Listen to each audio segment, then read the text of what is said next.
Bore అనిపించలేదు. ఇది అరే ఏంది విఎఫ్ఎక్స్ ఇట్లా ఉంది అని చెప్పి ఎక్కడ అనిపించలేదు. అసలు కొన్ని షార్ట్స్ అయితే మైండ్ బ్లోయింగ్.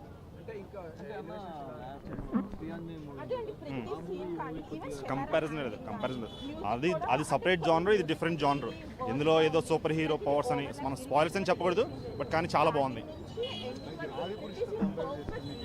చూడలేదన్న ఆది పురుషు. అది చూసుంటే చెప్పామన్నామో కానీ చూడలేదు ఆ సినిమా. అదే విఎఫ్ఎక్స్ అయితే చాలా మంచిగా అనిపించినాయి. విఎఫ్ఎక్స్ మిగతా వాటితో కంపేర్ చేస్తే ఏదో విఎఫ్ఎక్స్ చేయాలని చెప్పి చేయలేదు, కానీ చాలా బాగా చేస్తారు. విఎఫ్ఎక్స్ అనేది చాలా బాగుంది.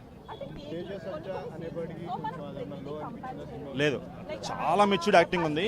అంటే ప్రీవియస్ ఇప్పుడు ఓ బేబీ, జాంబీ చూసుకుంటే ఎక్కడ అనిపించింది ఏంది కుర్రోడు కొంచెం యాక్టింగ్ చేస్తున్నాడు అనిపించింది, కానీ ఈ సినిమా మాత్రం like he's living in the character అనిపించింది. చాలా మెచ్యూర్డ్ చేశాడు, చాలా బాగుంది. డెఫినెట్ మా నమ్మకం అయితే కనుక డెఫినెట్గా నిలబడుతుంది అనుకున్నాను. మిగతా సినిమాలన్నీ ఆడాలి, బట్ ఇది కూడా అంటే నా పర్సనల్ ఒపీనియన్ వచ్చేసరికి నేను కొంచెం ఫీల్ అయ్యా, అరే హనుమాన్ మూవీ కొంచెం తక్కువ ఉంది చిన్నోళ్ళు కదా అనుకున్నా, బట్ లేదు, ఫుల్ కాంపిటీషన్ ఇచ్చారు. చాలా బాగుంది సినిమా మాత్రం. నేను ఫస్ట్ నుంచి కూడా బిలీవ్ చేస్తాను నాతో చాలా బాగా వెళ్తుందని. సినిమా చూసాక ఐఎమ్ వెరీ మచ్ కాన్ఫిడెంట్ నార్త్లో కుమ్మేసిద్ది, డౌట్ లేదు. ఇక వాళ్ళు ఇక ఇక్కడ కలెక్షన్స్ తక్కువ వస్తే అనేది పెట్టుకోవాల్సిన పని లేదు, నార్త్లో కుమ్మేస్తుంది. ఇక థ్యాంక్ యూ.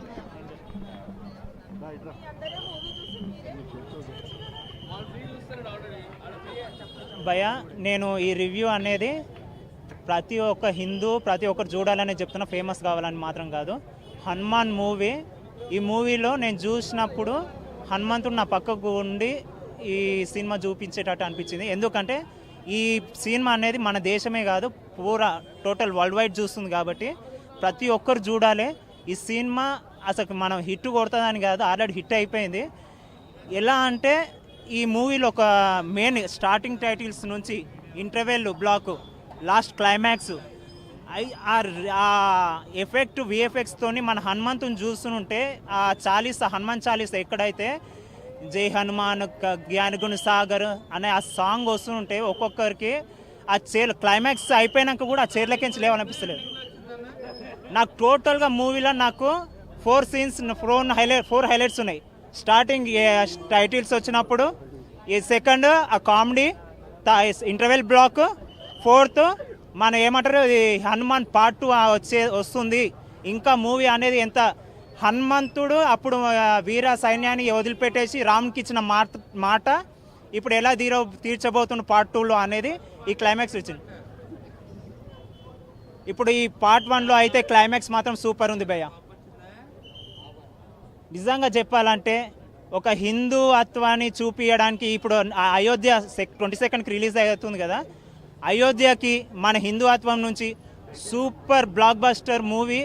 ఇది మూవీ లెక్క కూడా చూడొద్దు, నిజంగా చెప్తున్నా. ఇప్పుడు థియేటర్లకు పోయి స్క్రీన్ ముంగలు ఉంటే మీరు ఒక గుడికి పోయినట్టే అనిపిస్తుంది, అంత బాగుంది సినిమా.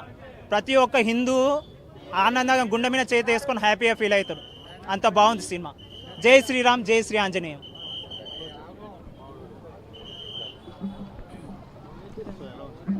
అన్న జై హనుమాన్, జై శ్రీరామ్, జై ప్రశాంత్ వర్మ, అంతే. జై బాబు. అన్న చిన్నపిల్లల దగ్గర నుంచి ముసలి వాళ్ళ దాకా ప్రతి ఒక్కరు చూడగలుగుతారు సినిమా. అన్న టీఎఫ్ఐని నెక్స్ట్ లెవెల్కి తీసుకెళ్ళింది మా రాజమౌళి గారు. అయితే టీఎఫ్ఐని నెక్స్ట్ లెవెల్ తీసుకుని రాజమౌళి గారిని, అయితే రాజమౌళి గారిని కూడా నెక్స్ట్ లెవెల్ తీసుకెళ్ళేది ప్రశాంత్ వర్మ. అంత బాగా తీశాడన్న. విఎఫ్ఎక్స్ కానీ, స్టోరీ కానీ, స్క్రీన్ ప్లే, విఎఫ్ఎక్స్ ప్రతి దాంట్లో ది బెస్ట్ ఇచ్చాడన్న. ప్రతి క్రాఫ్ట్లో ది బెస్ట్ ఇచ్చాడు. అంతే అన్న, చాలా అంటే చాలా బాగా తీశాడు. థ్యాంక్స్ అన్న.